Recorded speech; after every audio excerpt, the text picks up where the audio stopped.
So hopefully you can see me. You don't need to see that. And yeah. So welcome to Friday lecture. Yeah. So um, just to remind you, or if you weren't here on Wednesday, I'm in the doldrums of reading through your exams, and we'll continue that. And the next few days, hopefully, I will make my way through all of them. I will say, in general, it seems like a lot of the concepts are sinking in. So again, I'm not through all of it, and so don't take this. Don't get too excited. I don't know. You're probably not excited to listen to me talk about your exams, but so far, I've been pleased. But yeah. So yeah, we're moving on with more probability material, and as we talked about on Wednesday, we're in the heart of this kind of understanding distributions of outcomes here in chapter 6 and 7, and as we talked about there, this is really a pairing of two chapters, and we'll see a lot more of that in chapter 7 when we talk about the differences. On Wednesday, we talked just in general, kind of the trying to remember. Okay, so we talked in general just about discrete random variables and how we display their probabilities, right? And so we have a bunch of horses, and they all have a different probability of winning. But if we list all of those probabilities, we then have a probability distribution. We can graph it, and so on, and we can. And the horse race is a great example of kind of a subjective probability, right? We don't have any specific, probably theoretical reason to think, Slowpoke has this exact chance. We're kind of making some guesses or working on some beliefs there, but we can take these probability distributions from all kinds of, from the subjective or from the kind of a classical approach where we've been seeing with flipping coins and rolling dice and whatnot. And then we also can draw on empirical data, right? And so as we learned about in chapter 5 at the start of probability, we can have past empirical data give us good insight into likelihood of future events. So for instance, making a shot or something like that. If we have a lot of data from a particular player, we have a good sense as to the likelihood of future outcomes. So all three of these we can play around with, not just with probabilities, but with probability distributions.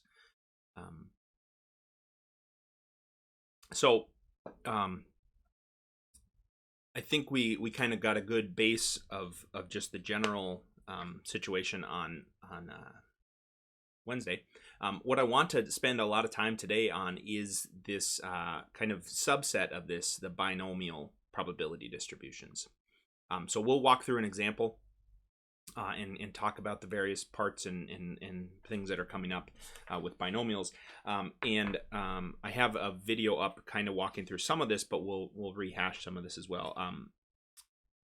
The binomial ends up being a pretty useful tool for us because so much of what we encounter in the world or in probabilities can really be summarized into yes or no's or success or failures, as we'll talk about. The terminology around binomial, we largely use success and failure. But we can break a lot of different things up into just yes or no, 1 or 0, true or false, those types of concepts. And that includes things that don't necessarily have to be that way, right? We could take that horse racing analogy or situation and say, yeah, we had this big long list of all the different horses, but what if we just said Slowpoke or the field, or Slowpoke wins, Slowpoke loses, right? Win-loss is obviously a 0-1. We'll set aside NFL teams that don't try and go for the tie. But and in that case, you could just say win or not win, right? You can still get it to a 0-1 situation. Okay, so that's really the heart of the binomial, or what the binomial probability distribution covers is examples or situations where we can summarize it or define the outcomes as just two possible outcomes. um,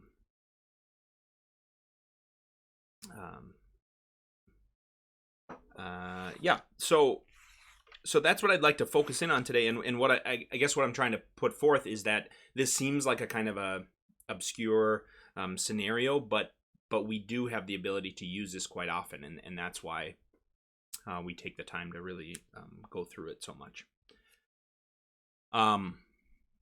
Yeah, so we'll talk. We'll kind of draw through an example or two here. Then I want to, depending on if we have time, we'll turn to that Excel file. So if you just jumped on, I put an Excel file on the Canvas under the week 6 module or the chapter 6 module. I think it's entitled Random Dice Rolling in Class, and that will give us in that file. I built some kind of discrete probability rolling dice many times, and so it fits here, but it also fits in a later chapter. So we may just touch on it and come back to it in a week or two, or if we don't get there, we don't get there. So that's kind of what I'm looking for today. But again, as always, if you have questions, let me know or type them in the chat. That's often easiest. And we'll go forward like that. So just again to lay out the binomial, and I'm going to be rather methodical with this, because another thing that I think the binomial highlights is how specific we need to be when we actually turn to deciding what exact methods and calculations we're going to use for a probability, or in general in stats. We have all these different routes we could go, and the specificness of the scenario in front of us dictates what methods we use. And yeah, so I've pulled up, and it does look like my Zoom is being a little fuzzy, so I'll try to blow that up. This is I think pulled directly from the book or the book material, so you do have it somewhere. My cup has green on it. It's phasing out. So a binomial probability experiment needs to satisfy these 4 assumptions, or these are assumptions that we're basically making as we turn to use this. So the first one we talked about at length here, that we need to be able to summarize it as a success or a failure. And so that means we could flip a coin, okay? But what we're really interested in here is not necessarily just the results of one coin flip. That's pretty straightforward. We can do that with any of our probability, calculations. It's very simple to do just one coin flip. But what the binomial probability gives us is we can talk about maybe not just flipping the coin once, but what if we wanted to flip it 78 times? What's the chance that we have 42 heads out of 78 flips? Okay, we can calculate that in relatively easily. It's still going to be a cumbersome calculation, but we can do that quite quickly with the binomial probability distribution. Whereas without that, we never really reached into that large of situations, but it would be very cumbersome to do it without the binomial. And really, that's one thing that I hope sinks in with why are we going through all this process with binomial. It really, the math behind it is simpler. More simple? I don't know which one is right.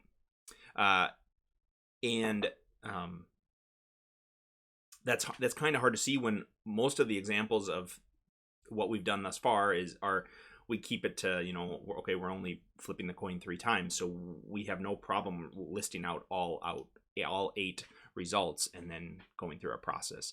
If we wanted to do that with 78 coin flips, that's a lot of possible results, and to then count up how many of those have 42 outcomes. It gets very gross, and so it's almost at some point it becomes almost intractable and very difficult to do. So the binomial speeds up this process, as we'll see. Okay. So what that means is that what we're really focused in on here is a number of different trials. Okay, so we'll use a little different terminology, as you can see here. The number of trials. So, for instance, we'll walk through an example. We'll just start here. That we might be interested in how many, free throws we could say free throws. So you take 5 free throws. How many are you going to make, right? So each one of those is a yes or no, but we can use this to talk about the likelihood of making 4 out of 5. Now we have already calculated what's the likelihood of 0, or what's the likelihood of all 5, right? Those are very simple calculations that we did back in chapter 5, or similar results or similar questions, right? If you're a 70% free throw shooter, what's your chance of making all 5 of them? It's 0.7 times 0.7 times 0.7 times 0.7 times 0.7, right? So we know that calculation.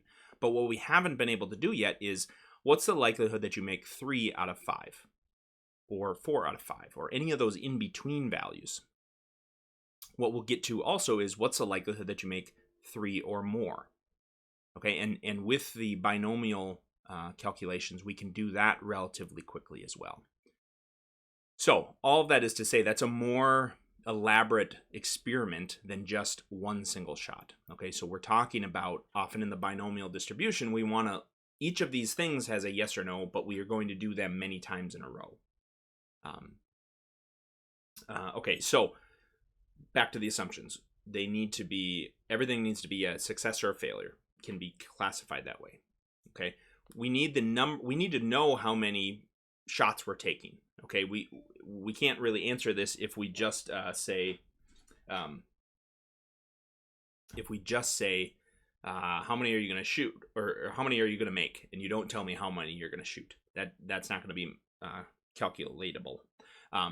Okay, so that's number 2. We need to know the number of successes, or that's the random variable. We need to know the number of trials that we're going to take. Okay, so how many shots are we going to take? We need to have the same probability of success for each trial. Okay, so here's where sometimes the assumption might break down, and we maybe can't use the binomial. So if you were of a strong opinion that people, the chance of making one shot changes over time, then this may break down. Okay, and I think, as I mentioned in the video, if you're talking about a free throw shooter that's shot a lot, it's probably the same. But I think I use the example of, if you don't play a lot of pool and you're trying a new shot, you might actually get better over the 5 shots. So that would break down here. So we need to, if you're a 72% free throw shooter, then every attempt is 72%. And then lastly, the trials are independent. Okay, so in our example, that means if you've made 3 in a row, that doesn't change your 4th or 5th. Okay, so you don't get hot or cold in your shooting. And again, as I've mentioned, I think statistically that's true, that players don't actually get hot or cold. But this can break down as well. So things that are linked together, and again, in the video, I talk about the example of communicable diseases, right? So if we wanted to use this type of a mentality for something like COVID, we don't necessarily think it would work to say, okay, how many in a household get the disease? Because as soon as one person says yes or is a success, then that alters the probability of all the others. And so that would fail here. Okay, so we need to be careful that we don't just turn everything into a binomial without processing through whether or not these are true. And to highlight that just even further, the last section that I ask you to read about in the chapter is hypergeometric probability distributions, and these are basically you can think of it as a kind of an offshoot of binomial where step 4 doesn't hold. Okay, and it doesn't hold in the same context as kind of the conditional probability from chapter 5. So just to kind of highlight or foreshadow where that hypergeometric goes is it's like the, from the book, taking a white shirt out of the closet, and that updates the chance for taking another one. Okay, so the probability, because you've drawn a success out, it changes the probabilities. Okay, so that is one little situation where we couldn't go with the binomial. There is another method. Okay, so just because one assumption fails doesn't mean you can't find a way in statistics to deal with it. It just means we shouldn't pigeonhole it into binomial, and we need to find what the other method is. Okay, and that's probably a takeaway that I hope you gain for the class overall. And as we get deeper into this and talk about different statistical tests that we can do, I hope I can get that concept across, that we do need to be careful about which tests we run, and there are specific assumptions that we are making. A lot of the process of learning statistics is often, we need to get familiar with the equations, and so a lot of times it's pretty evident, all right, we're reading the chapter on binomial probabilities, so everything is going to fit into binomial probabilities. And so it can be easy to forget there's actually this whole list of different assumptions that we're making. And that's why I've included the hypergeometric material, just because I think it's a good reminder that little differences matter. Yeah. Okay. So again, we're talking about binomial here, but our goal remains the same as it has been in this chapter. It's to build a probability distribution and also summarize the situation here. So we want to find the mean and the variance, or standard deviation. So we want to find those, and we want to be able to even graphically depict the situation here. Okay, and so the way we approach this, though, is going to be more mathematically focused with the binomial, because we have these formulas that help us out along the way. We don't, if you recall, the way we approached the previous discrete probability distributions is we literally listed out all of the possible results, and or tried to, and often with the dice rolling, we kind of knew the answer going into it. But that would be our method, or of course we could take it from empirical or something like that. But here we can get to the classical probability, but with mathematical methods here. So that's I'm sure there'll be more of me just rattling things off, but let's actually look into an example. Yeah. So what I've suggested this example of a of taking 5 free throws. Okay, we'll make it easy on ourselves and not shoot threes. So we're gonna have 5 free throw attempts. If I can write. Okay, so we're gonna take 5 free throws, and we're interested in how many of these we can make. Okay, maybe we're in a shooting contest. If you're good, you can step back to the 3, and maybe you're still 70% if you're open. So how do we go about this process? Well, we need, and I'm going to guess which one. There we go. Great. So we're going to rely on the binomial probability formula. Okay, again, this is a little gross looking at first glance. But it's why we spent all that time in chapter 5. At the end of chapter 5, we went through how to count things, right, including the combinations formula. And so here we are. We're going to apply that to get our probabilities.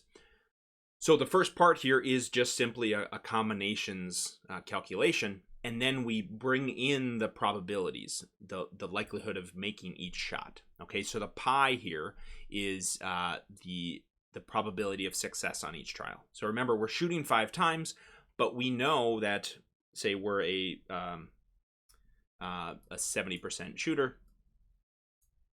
So pi in this case is 0.7. Okay, so if we were to just take one shot, we'd make it 70% of the time. All right, so this is all we need. Well, so n. All right, let's try to somehow get a bigger screen. I know this might get fuzzy. Okay, so our goal is to know what's the likelihood of making 0, 1, 2, 3, 4, or 5 shots. So this involves a cumbersome combinations formula, and then including that with this pi stuff on the other side of the formula. Okay, so I'm gonna kind of break this into a 2-step process. So first we're gonna calculate the combinations of 0, 1, 2, 3, 4, 5, and then use those answers into the full equation. Maybe it'll just be easier if I get smaller. Okay, so our combinations, let's just write those out. So we could have 0. This might just be easier if I 1, 2. So these are all the possibilities. That's going to be confusing. And so we're going to calculate each of these probabilities. That looks a lot like the other one. Okay. Now, the 0 and the 5 are pretty straightforward, but we can walk through that. Okay, so let's use the combinations formula for all of this. So this will be good practice from back in chapter 5.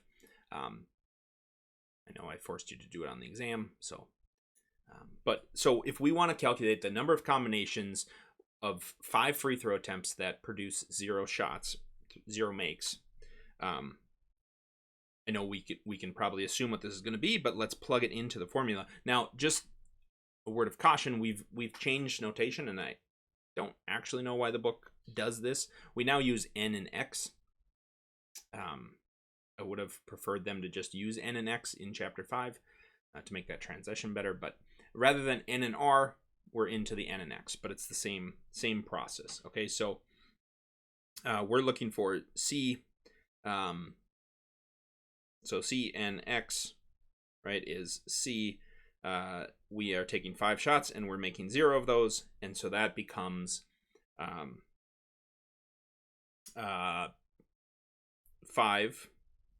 factorial, right, over 0 factorial, and then 5 minus 0 factorial. That's on the wrong side of the bracket,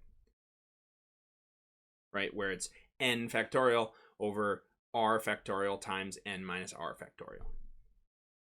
Okay, maybe I can write that up over here. Might be helpful. N factorial over r factorial n minus r factorial. Okay, so this is keeping track of however many different combinations will produce 0 shots. And of course, the only one that works for that is, miss, miss, miss, miss, miss, right? That's the only one, and that this is in the way. Let's go down here, right? You have to miss all of them. Whereas with the 1, you could make miss, miss, miss, miss, miss, make, miss, miss, miss, etc. Right? So there's going to be more than 1. And again, we can probably logic our way to it, but let's use the math and say this is going to be, so it's going to be 5 factorial over 1 factorial, and then 5 minus 1, right? And that's going to be 5 factorial over 4 factorial. The 4, 3, 2, 1 is going to cancel, and we're just going to have 5. Right, and again, we could logic our way that the miss or the make could be the first shot, the second, third, fourth, or fifth. Okay, but I didn't even answer the last one. There's only one. I didn't write it down. Okay, so there's only one way to get all misses. Okay, it starts to get a little less straightforward here, right? We may not be able to logic our way all the way to the answers for 2. So we get 5 factorial over 2 factorial, and then 5 minus 2 factorial. Okay, so that is 5 factorial over 2 factorial, 3 factorial, which gives us, so that would leave us with 5 times 4 if we take that 2 factorial out over, sorry, if we take that 3 factorial out. And so this is going to be 20 over 2, or 10. Okay, so again, this is only the first part, and I know it seems cumbersome math, but it's still going to be easier and more malleable to more exotic scenarios. I did not leave myself a great amount of space here, but this is going to be 5 factorial over 3 factorial, and then 5 minus 3, which is going to be 2 factorial. So you can see that this is going to be 10 because it's going to be the same on the top and bottom as the last one. We get a little bit of symmetry here as far as the numbers or the combinations, right? So this is going to be 4, and then 5 minus 4, which is 1. And you'll notice that that is similar to what we did in the, I think I picked the wrong color there, but similar to what we did in the red there. And that's going to be 5. And you can, of course, verify these. This is the 5. Again, we know what's the chance that you make all of them, or however many different ways can you make all of them. That's also going to be 1. Okay, so now we have the different combinations. We have the first part of our probability.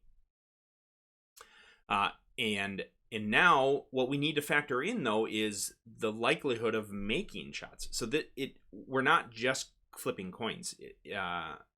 We need to take into account, are you a 70% free throw shooter? Are you 72? Are you 14% free throw shooter? And so that's where we turn and bring in the second part of this. So see if we can fit this somewhere over here.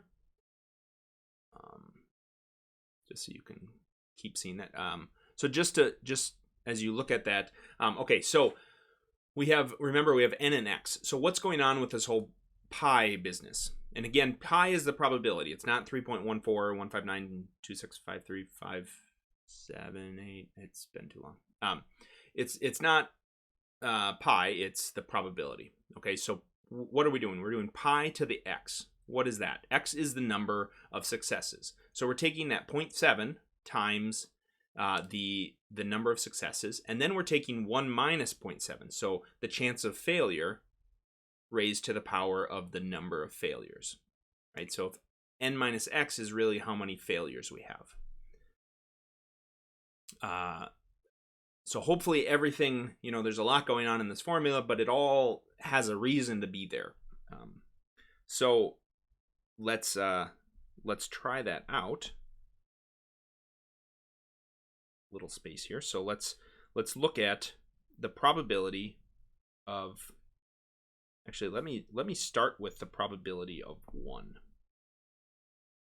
because that actually needs all of this. So what's the probability of 1? Well, we have a combinations formula that gave us 5. So let's just plug that in.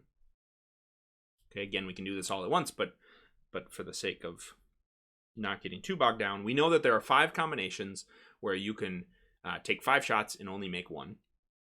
But now we want to factor in the idea that there is that you're a 70% shooter. So 0.7.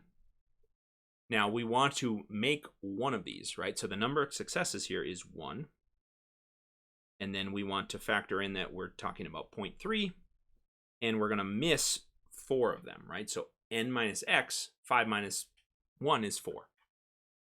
Okay, and so when we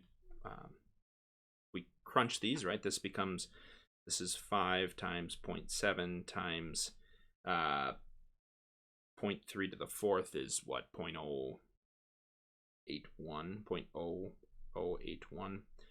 Anyway, the result becomes 0.028. So now we know if you take 5 free throws and you're a 70% shooter, there's a 2.8% chance that you would only make one of them. And specifically one, not miss all of them, but make one exactly. And that's what we've been after this whole time, right? This is one of our 6 possible outcomes. And so we can do the same thing with actually, this is getting pretty gross. So I'm gonna start fresh because I think it'll be better to see it laid out. Sorry for the jumping back and forth. So we want the probability of 0. Okay, so let's walk through that. There was one possible combination for that. Okay, and then we want to do 0.7. We're going to miss all of them, so no makes, right? So x is 0. And then we want 0.3. And then n minus x would be 5, right? So we're going to fail 5 times. Now you can see that this formula is exactly, because the 1 and then 0.7 to the 0 is a 1. So this just becomes 0.3 to the 5th, right? We've done that type of calculation in the past. What's the likelihood of missing 5 shots in a row? It's just 0.3 times 0.3, 0.2, 5 times raised to the 5th. Okay, and so that becomes 0.00243. Okay, so there's less than a 1% chance that you miss 5 in a row. We already did the probability of 1. There were 5 opportunities or 5 combinations. Let's rewrite it out here quick. To the 4th, and it became 0.028, I believe.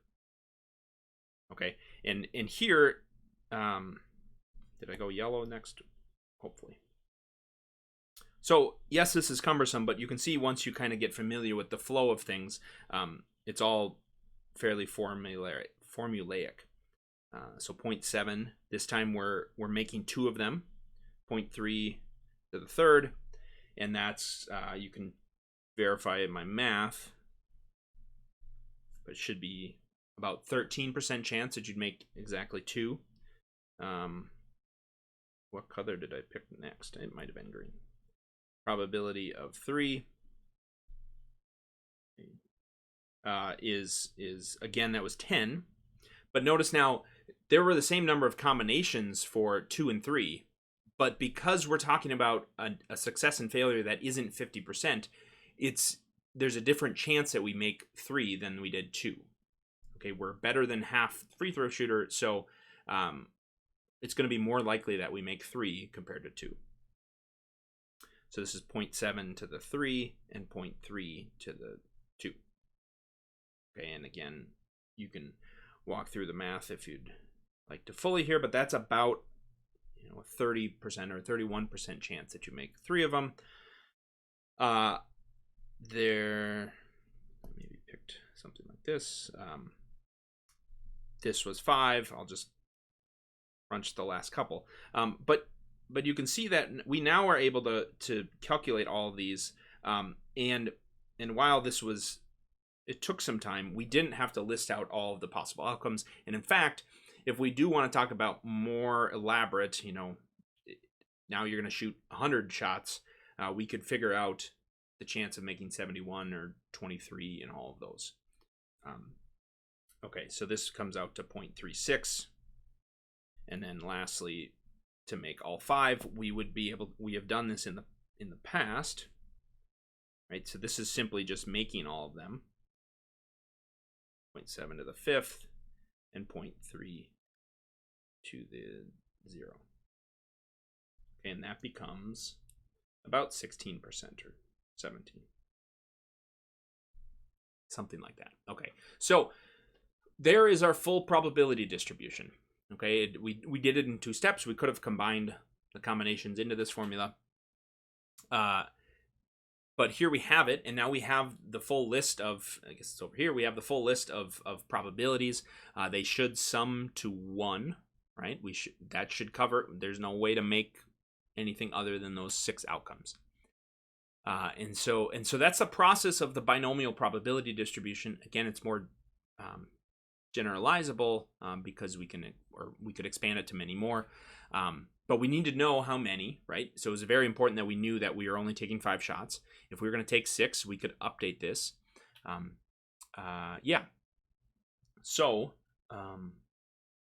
now another important aspect, and what's going to bring us basically from chapter 6 into chapter 7, is that we could think about maybe you're just curious about the likelihood of making at least 3. Okay, so maybe you don't really care if you hit exactly 3, but let's say you're in a free throw competition and you know the other person hit 2, and so you're going to the line and you want to know what's the chance that you win this competition. So 3, 4, or 5. All we need to do is simply add those together, right? And so we can do what is called a cumulative probability distribution. And I make note, or in this case, it's the cumulative binomial probability distribution. But this is gonna be the transition that we have to make to chapter 7, and we'll talk more about that then. But this concept of not just one outcome, but a range of outcomes. So here, all we need to do, what's the probability of 3 or more, is to simply just add these outcomes, right? So if you want to know the probability of greater than or equal to 3, we just add 0.3087 plus 0.36 plus I'm in the way, but plus 0.1681 or something. Okay, so we add all those up, and it's what 66, 70, 82, something like 83. I don't know, somewhere in the range of 83%, maybe, give or take 10% if I did the math wrong. So but we can quickly summarize that. Okay, and so that concept of thinking about probabilities as ranges of outcomes as well is going to be helpful. So I just want to make note of that here, and we briefly touch on it in this chapter. Okay, so that's a simple example, but that would be the process we go through regardless of the number of attempts or the number of or the exact situation. So we need to know pi, right? We can't go into this without knowing the probability. Again, here we took it from empirical data. We could take it from some type of a classical, right? If we were talking about a coin flip, just call it 0.5. We in fact did a binomial distribution. The very first one that we covered was the chance of flipping 3 coins in a row, or the number of heads you'd get on 3 coins. Okay, so we could do that with the binomial. We listed out all 8. We could all 8 results, did it that process. We could have done it with the binomial. Both get you to the same answer. So I mentioned that the math is often easier, and that's kind of hard to see. But where it will seem easier is when we turn to calculating the mean and the variance. So this is the mean that we had been working with, and we could do that for this. But if I click the right buttons, yeah, okay.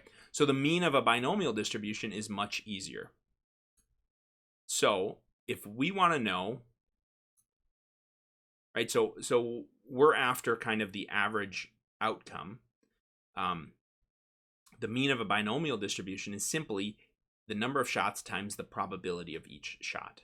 Okay, so in our probability, the mean of a probability distribution, we would have to take x. So here we'd say 0 times 0.00243 plus 1 times 0.028 times, or plus 2 times 0.12 or 1323, etc. We'd build out this whole long thing. With the binomial, how many shots are we taking? We're taking 5, times it by 0.7. So 5 times 0.7 equals, should be 3.5. Is that true? Yeah. And that's the mean. So on average, we'll make 3.5. Of course, we're never going to make 3.5 exactly, but on average, that's what we can expect, or that's the mean of these outcomes, or the probability distribution. Similarly, and even more helpful is that the variance is way easier than, again, taking the mean, finding the deviations, and going through that whole process. Here, we just simply say it is 5 times 0.7 times 0.3. Okay, so n, the number of shots, chance to make, chance to miss. And that, I think I had that written down somewhere. Whatever that would be.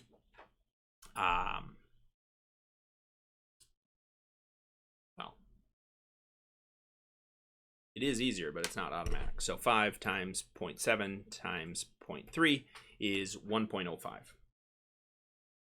So sigma squared here is 1.05. So that's the variance, and we could just take the square root to find the standard deviation. Okay, so much simpler than building all of these. Now we have x minus mu squared and doing all that work. Okay, so again, one of the benefits of if the scenario is binomial, you could do it. If you wanted to walk through all of the gross math, you could do it. It will give you 1.05, but you don't need to if you're in the binomial. You can do the shortcut. Okay. So that's a lot of information to take in, but hopefully walking through an example gives you some insight into the binomial. And so what I want to turn to is this Excel sheet that I gave you. And we will probably come back to this more in a couple of weeks when we talk about the central limit theorem. But it might be useful to play around with and actually see Excel do some stuff. So if I can find the right display, that looks right. You can just zoom in a little bit. Okay, so if you haven't pulled this up on Canvas, that's fine. You don't need to. I'll just kind of play around with it a little bit, show you what's in here, and we can talk about some of the results. If and when you do pull it down, I have so we have a lot going on in this. So what I've done is I've copied each tab. I still want to be on the screen. Come back. So I've made a copy of each sheet. Is that, what am I trying to say? So I've made a copy of the sheet, and this is helpful if you're ever doing, you want to play around with something and you might mess it up or lose track of it. So down along the sheet, if you right click, you can move or copy. And that'll bring up a window, and you can select create a copy, and that'll just duplicate what you're working with, and it can be a helpful way. So I have made I've pre-made a copy so that if you're playing around with it and you say, what did I just drag and drop? There's kind of a revert back to something that was working file. So you have that at your disposal. So I have built here the ability to roll some dice. And I know that's probably really zoomed out. Yeah, and I have some frequency tables and charts that are going to update as we go. So one thing to know about Excel is that formulas update as you go through the program, or as you make changes to the program. So they're constantly updating, and that's helpful if you have, if you're taking the sum of a column, if you change anything in that column, it updates the sum.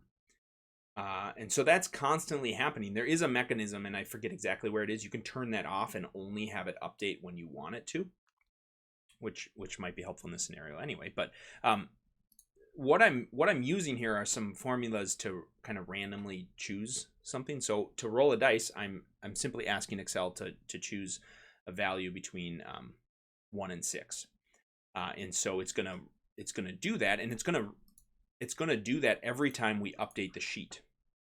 Okay, so I can just, if I change anything, so I'm just typing a random letter in here, it's going to update. Okay, and I think there is even a shortcut F something that just does that. But you can see that the dice is re-rolled every time I update the sheet somehow. So bear that in mind as you know, things are going to be changing just as you're altering the sheet. But this is a way to see just what happens when we roll a die, when we roll a die many times. And then what we'll come back to this for in chapter 8 or so is what's called the central limit theorem, and kind of how do our results match theoretical results. So we'll come back to these two dice rolling. I want to go and just look at the shooting. So I'm gonna flip to the shooting tab, and again, there's a copy there. And so I have this set up, and I probably didn't change all the wordage because I was just taking this from the dice rolling. But here I have, let's shoot some shots. Okay, we're going to shoot 5 shots in a row, and that's one of our, that's our experiment. And we're going to see how many times we make it. Okay, and so again, every time we update, it's going to be a new, and here, sure enough, I made all 5. So what I've built here is that you could change the probability. So the pi here is 0.7. So we could change this value. Okay, and if we do change this value, it's going to update throughout the sheet.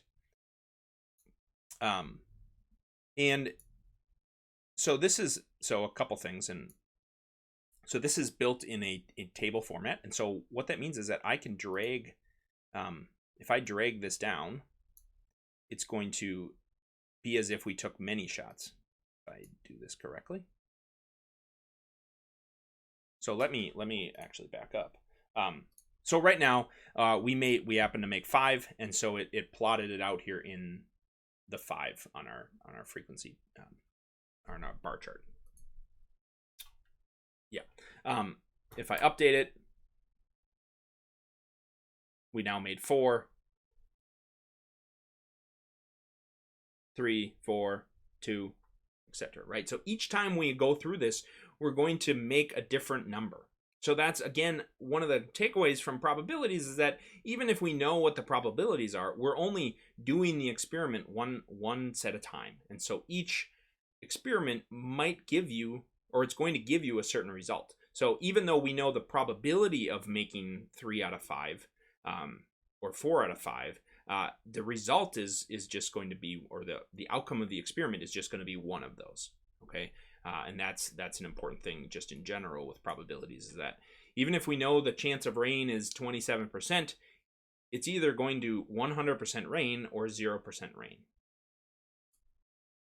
But we can look at what if we did this a bunch of times. And so if we drag this down, it's going to update our table. And let's say I want to shoot, I want to do this 10 times.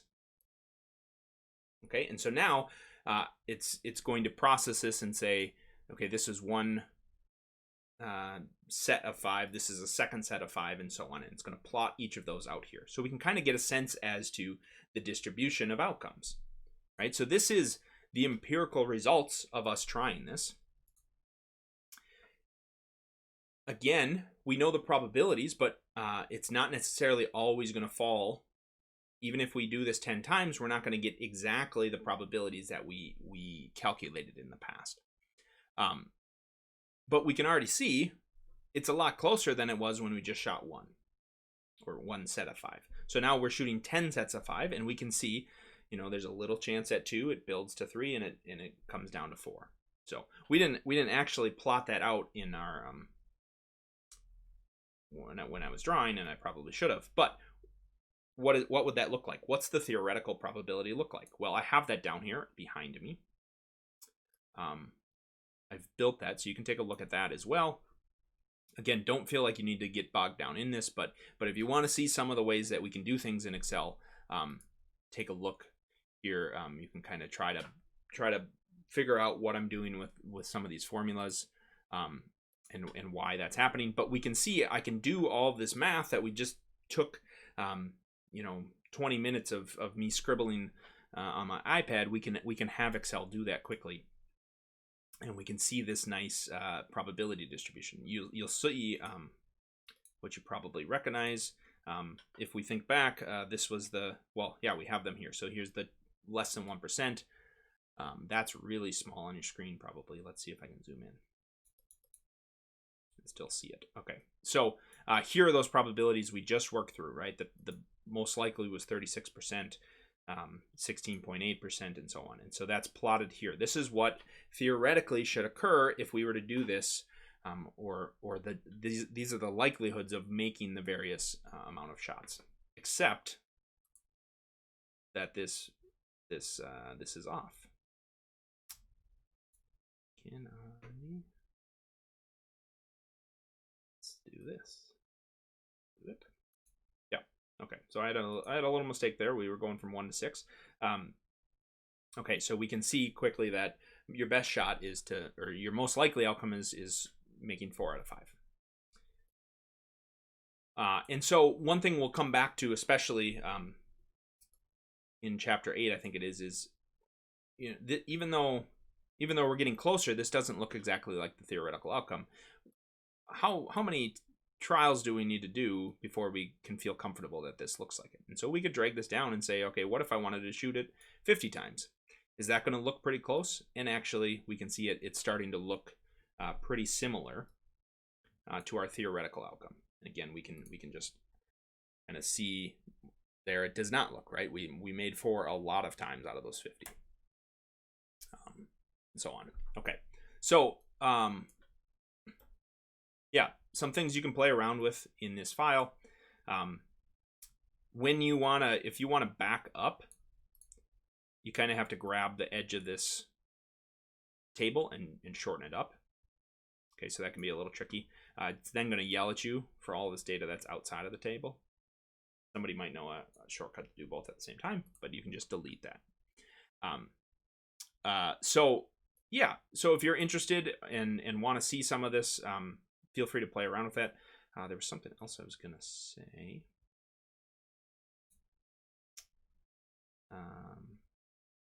We can, so one of the benefits of Excel is, let's say we wanted to think about a 85% free throw shooter.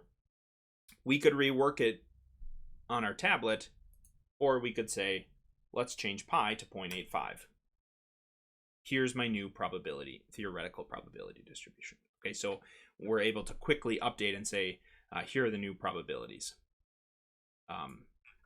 Or here is a 44%. Here's prime shack. And so that's got a different distribution. Okay, so the benefit of using a statistical package is that we can quickly update them like this. And we could even, compare the differences and whatnot. And so one of the ways to think about, you might be, to foreshadow where we can go later on in the semester is, okay, I'm a 70% free throw shooter, and I'm up against a 65% free throw shooter, and we're going to each shoot 5 shots. What are the likelihoods that I beat that person, or they beat me, or we tie, or something? So we could start to put these distributions, these probabilities together, and think about those types of relationships as well. Yeah, and we could, this isn't set up to, if you update n, it's not going to automatically update. It might on some of these other the dice rolling, but you could expand this and say, let's shoot 100 shots. Yeah, I just wanted to at least put this tool in front of you, and you can play around with it, and it might help have some concepts sink in. And yeah, so the only other kind of big concept is the hypergeometric distribution, and it's I almost didn't include it, and in fact, this is probably a bad choice, but I'm going to tell you that I don't think the Connect actually has any questions on the hypergeometric distribution, and that's because it's not used all that often, but I think the reason I want to include it is, again, to go back to that concept of we need to be mindful of the specifics of our scenario, and so yeah. So the math on that is basically you calculate 3 combination formulas, and smush them together, and it spits out a probability. So not too gross if you're getting comfortable with the combinations. It's not that difficult. But that really sums up chapter 6. And then again, as we turn to chapter 7, it's going to be largely the same concepts, but we don't have those discrete values, and so the way we go about it has to change. And so we'll turn to thinking more about ranges of outcomes. So just like we talked briefly, greater than or equal to 3, we'll talk about ranges of outcomes and how we calculate those. Okay, so yeah, I think we'll leave it there. If you have questions, please let me know. I'll also be around for office hours later today, 1:30 to 2:30. So if you want to jump in, please feel free. Otherwise, we'll talk to you via email or something soon.